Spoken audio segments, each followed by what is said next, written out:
August 2002 Senior First Paper begin. Honorable members, it gives me great pleasure to address both houses of Parliament at this first meeting after the general elections. I extend my warm greetings to all of you.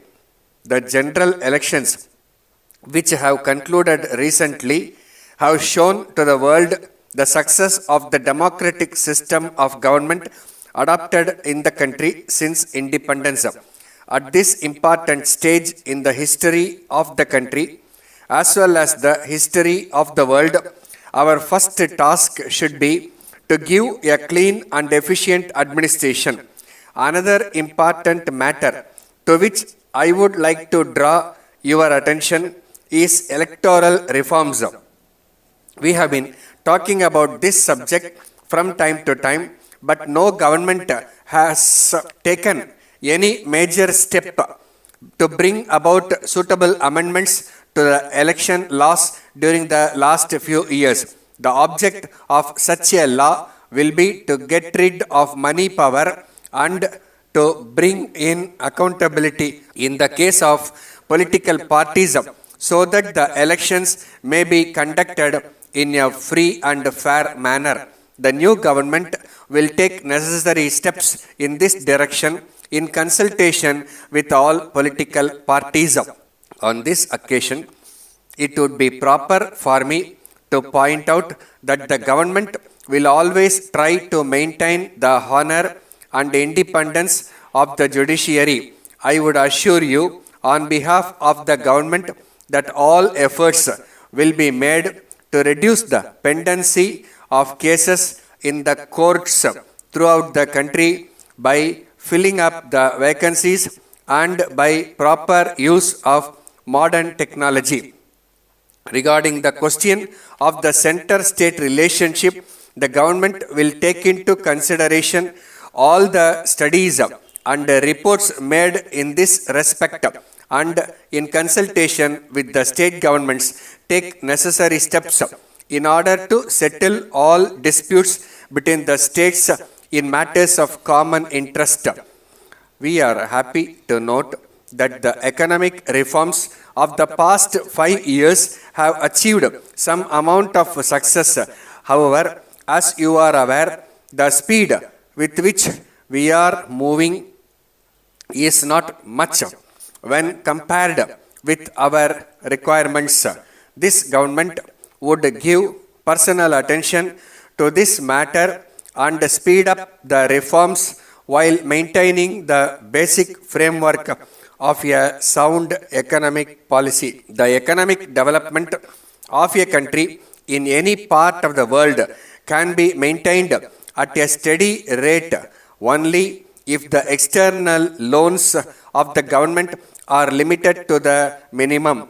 As far as this matter is concerned, I do hope that you will be aware that the existing borrowings of our country are now very high.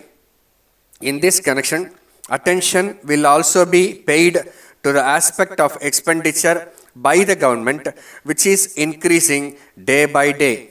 The government will take all necessary steps to reduce the loan burden and also to reduce the expenditure to the maximum extent possible so that we may be able to invest more money in the development schemes for the people. The government will also study the investment made by the state in the public sector undertakings so that each rupee invested by the government may be put to proper use. On this occasion, I would like to inform both the houses that the government are going to bring about reforms in the corporate sector also. Suitable changes will therefore be made in the company law and land ceiling laws to ensure full use of our resources so that our industry may be able to meet the competition from other parts of the world. At this important time, this house will have the great honor of taking this country to the next century. Thank you. Letter from Gopal and Company Limited, Salem, to Mrs. Bhaskar and Sons Limited, Chennai. Dear sirs, this is with reference to your kind enquiry about the latest price list and catalogue of our products. You may be aware of the increase in the transport charges and the increase in the cost of the raw materials. Since we are dealing in glass articles, we will have to face the risk of damage during transport.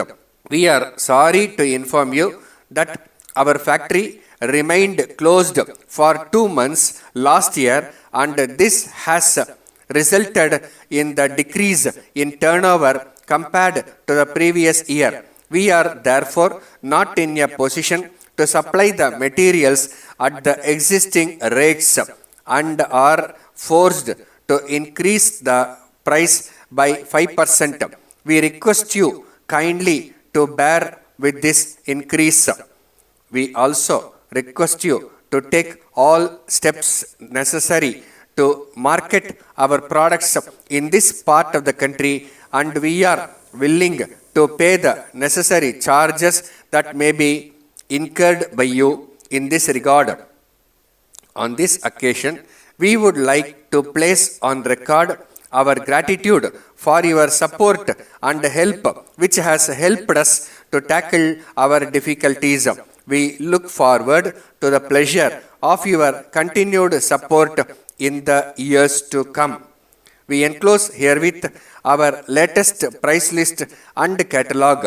We would be glad to send you any other information that you may require. Yours faithfully, Stop.